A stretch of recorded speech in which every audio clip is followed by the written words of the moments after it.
Bismillahirrahmanirrahim. Assalamualaikum warahmatullahi wabarakatuh. Jumpa lagi Bapak Ibu bersama saya.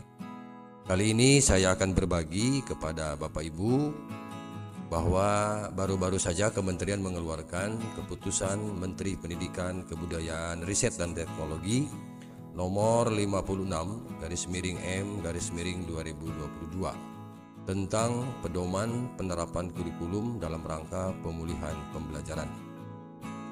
Keputusan ini tentu untuk dijadikan pedoman bagi teman-teman kepala sekolah, teman-teman guru di dalam rangka nanti menyusun kurikulum di sekolah tahun ajaran 2022-2023. Baik Bapak Ibu, tentu saya tidak akan mengupas semua di Permendikbud ini, tetapi nanti saya akan coba untuk menjelaskan bagaimana jika salah satu sekolah untuk menggunakan kurikulum merdeka. Jadi dalam hal ini nanti saya akan coba kita bedah ya, bagaimana dengan sekolah yang akan menerapkan kurikulum merdeka. Sebelum ke sana, kita coba dilihat dulu Bapak Ibu ya, terkait dengan pengembangan kurikulum di satuan pendidikan. Pengembangan kurikulum satuan pendidikan sebagaimana dimaksud dalam Diktum ke-1. Jadi acuannya adalah yang pertama kurikulum 2013 untuk pendidikan anak usia dini, pendidikan dasar dan pendidikan menengah dengan kompetensi inti dan kompetensi dasar secara utuh. Jadi yang poin A ini adalah utuh melaksanakan atau menerapkan kurikulum 2013 ya di tahun ajaran 2022-2023. Kemudian yang poin B ini tetap menggunakan kurikulum 2013 tetapi kompetensi inti dan kompetensi dasar yang disederhanakan. Ya, kalau yang A ini adalah secara utuh, kemudian yang B ini disederhanakan, kemudian yang ketiga adalah kurikulum merdeka untuk pendidikan anak usia dini, pendidikan dasar dan pendidikan menengah secara utuh. Jadi ada 3 opsi ya menurut Permendikbud ini acuannya ya kepada satuan pendidikan ketika akan melaksanakan atau menerapkan kurikulum. Jadi boleh ya kurikulum 2013 secara utuh, boleh juga kurikulum 2013 dengan disederhanakan, dan boleh ya memilih kurikulum merdeka secara utuh. Nah, bagi teman-teman yang akan melaksanakan kurikulum merdeka, ini ada pembagian beban kerja Bapak Ibu ya. Kita lihat di lampiran 2 dalam keputusan Mendikbudristek ini ada pemenuhan kerja bagi satuan pendidikan yang akan melaksanakan atau yang akan menerapkan kurikulum merdeka. Kaitannya dengan pemenuhan beban kerja dan penataan linearitas guru bersertifikat mendidik dalam implementasi pembelajaran pada kurikulum merdeka.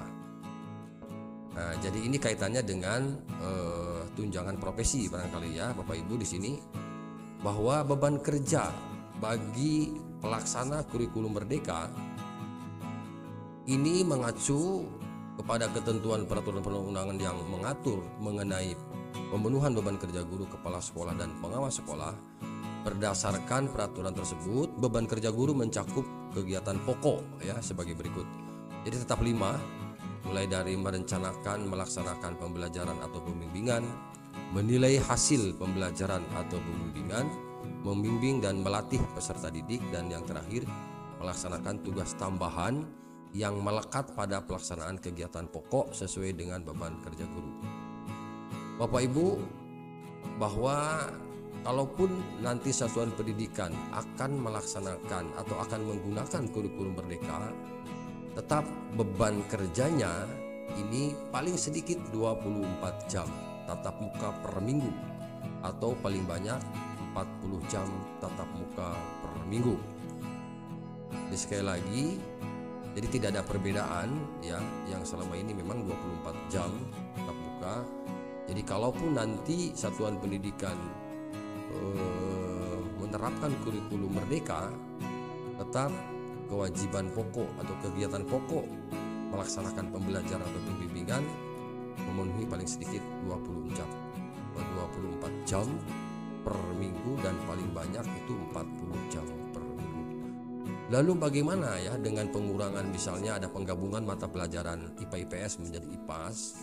Itu sebenarnya tidak terlalu berpengaruh karena sini sudah diatur bahwa pemenuhan beban kerja ketika ya pemenuhan kerjanya berkurang, maka satuan pendidikan bisa memberikan tugas tambahan. Di poin B di sini jelas pemenuhan beban kerja guru pada satuan pendidikan pelaksana kurikulum merdeka. Ketika guru ya tidak dapat tercapai karena jumlah gurunya misalnya jamnya berkurang, kemudian berpengaruh terhadap pengurangan jam, maka bisa diberikan solusi yaitu ada tugas tambahan.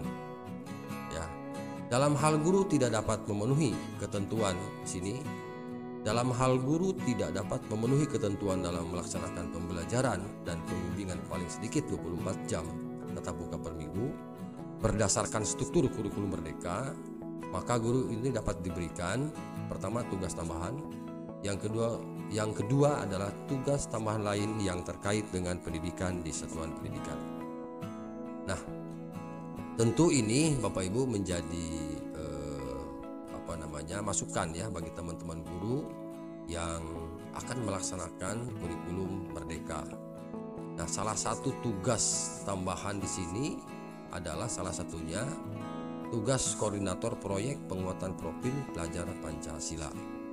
Nah, di sini yang pertama mengembangkan kemampuan kepemimpinan dalam mengelola proyek penguatan profil pelajar Pancasila di pendidikan. Yang kedua, mengelola sistem yang dibutuhkan oleh pendidik sebagai fasilitator ya proyek penguatan profil pelajar Pancasila dan peserta didik untuk menyelesaikan proyek penguatan profil pelajar Pancasila dengan sukses dengan dukungan dan kolaborasi dari koordinator dan pimpinan satuan pendidikan.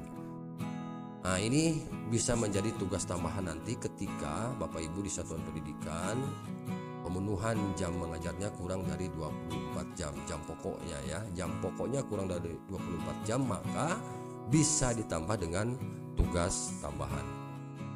Nah, dalam hal kaitannya struktur kurikulumnya seperti apa, nanti saya akan coba bahas di video saya berikutnya. Jadi untuk informasi ini barangkali cukup sekian ya, bahwa bagi teman-teman yang melaksanakan kurikulum merdeka di satuan pendidikan nanti tahun ajaran 2022-2023 tetap mengacu kepada pedoman ini sehingga kekurangan jam mengajar bisa dipenuhi ya, terutama dalam hal linearitas guru bersertifikat pendidik. Demikian yang dapat saya sampaikan, mudah-mudahan informasi ini bermanfaat dan sampai jumpa di video saya berikutnya. Terima kasih. Assalamualaikum warahmatullahi wabarakatuh.